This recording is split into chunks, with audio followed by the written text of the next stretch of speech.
ನಮಸ್ಕಾರ, ನಾನು ಅನುಪಮ. ಇವತ್ತು ನಾನು ಗ್ವಾವಾದು ಪೇರ್ಲೆ ಹಣ್ಣು, ನಮ್ಮ ಕಡೆ ಜಾಮಣ್ಣು ಅಂತೀವಿ, ಅದರದ್ದು ಇನ್ಸ್ಟೆಂಟು ಹುಳಿ ಹುಳಿ ಖಾರ ಖಾರ ಉಪ್ಪಿನಕಾಯಿ ಹೆಂಗೆ ಮಾಡೋದಂತ ತೋರಿಸ್ಕೊಡ್ತೀನಿ. ಬರ್ರಿ ಇದು ನೋಡೋಣ ಅಂತ.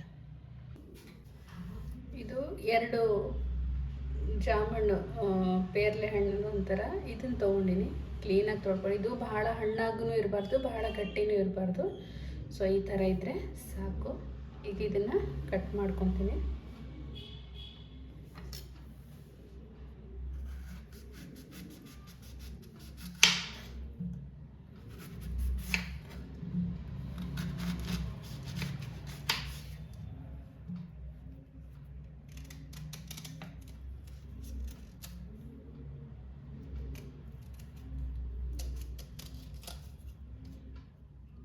ಬೀಜ ತಕ್ಕೋಬೇಕು.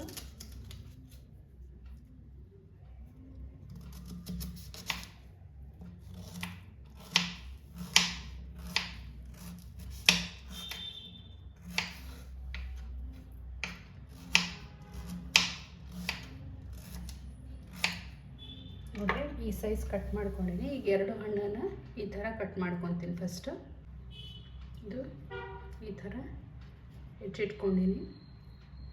ನಿಮ್ಗೆ ಯಾವ ಸೈಜ್ ಬೇಕೋ ಆ ಸೈಜ್ ಕಟ್ ಮಾಡ್ಕೋಬೋದು. ಈಗ ಇದು ಒಗ್ಗರಣೆ ಮಾಡೋಣ ಅಂತ.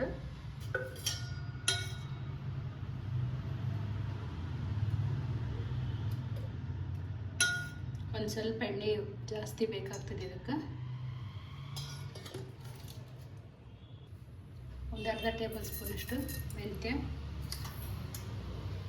ಆಮೇಲೆ ಸಾಸಿವೆ, ಜೀರಿಗೆ. ನಿಮ್ಮ ಹತ್ರ ಕಲೋಂಜಿ ಇದ್ದರೆ ಅದನ್ನು ಹಾಕ್ಕೋಬೋದು.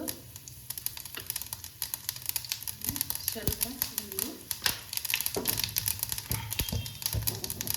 ಇವಾಗ ಇದು ಹೆಚ್ಕೊಂಡಿರೋದು ಹಾಕ್ಕೊಳ್ತೀನಲ್ಲ.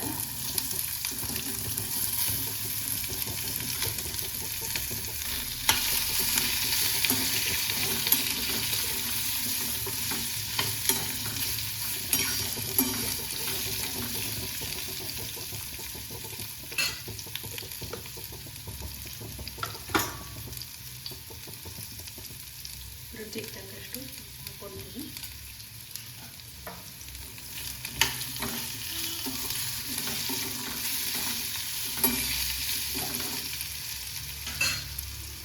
ಇದನ್ನು ಒಂದು 5 ನಿಮಿಷ ಬೇಯಿಸ್ಕೊತೀನಿ. ಇದನ್ನು ನೀರು ಹಾಕ್ತೇನೆ.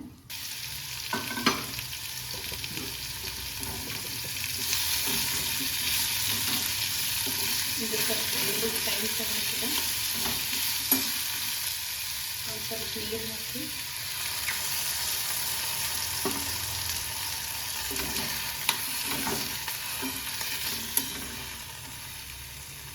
ಮುಚ್ಚಿಡ್ತೀನಿ ಸ್ವಲ್ಪ.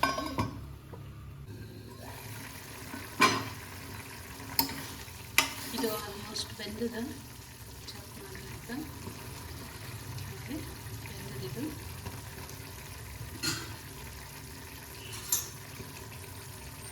ಒಂದು ಸ್ವಲ್ಪ ಅರಿಶಿನ ಪುಡಿ,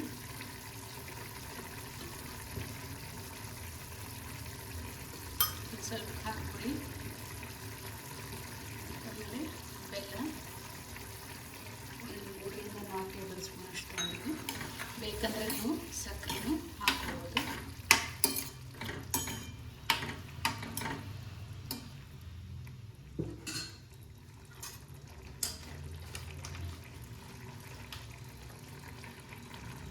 ಇವಾಗ ನಾನು ಇದಕ್ಕೆ ಉಪ್ಪಿನಕಾಯಿ, ಇನ್ಸ್ಟೆಂಟ್ ಉಪ್ಪಿನಕಾಯಿ ಮಸಾಲ ಹಾಕ್ಕೊತೀನಿ. ಇದು ಮಾರ್ಕೆಟ್ ಒಳಗೆ ಸಿಗ್ತದೆ. ಇದು ಒಂದು ಸ್ವಲ್ಪ ಹಾಕ್ಕೊತೀನಿ. ಇಲ್ಲ ನಿಮ್ಮ ಹತ್ರ ಇರಲಿಲ್ಲ ಅಂದರೆ ಬರೀ ಖಾರ ಪುಡಿನೂ ಹಾಕ್ಕೋಬೋದು. ಇದನ್ನು 2 ವಾರ ತನಕ ಫ್ರಿಜ್ ಒಳಗೆ ಸ್ಟೋರ್ ಮಾಡಿಡ್ಬೋದು. ಏನೂ ಆಗಲ್ಲ, ಕೆಡಲ್ಲ.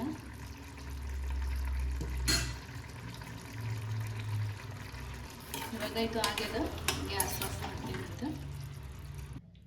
ಇದು ಪರಾಠ ಆಮೇಲೆ ಥೇಪ್ಲ ಮಸಾಲ ಪೂರಿ ಜೊತೆಗೆ ಚಲೋ ಇರ್ತದೆ ಕಾಂಬಿನೇಷನು. ನೀವು ಒಂದು ಸರಿ ಟ್ರೈ ಮಾಡಿರಿ. ಮತ್ತೊಂದು ವಿಡಿಯೋ ಜೊತೆಗೆ ಮತ್ತೆ ಬರ್ತೀನಿ. ನಮಸ್ಕಾರ.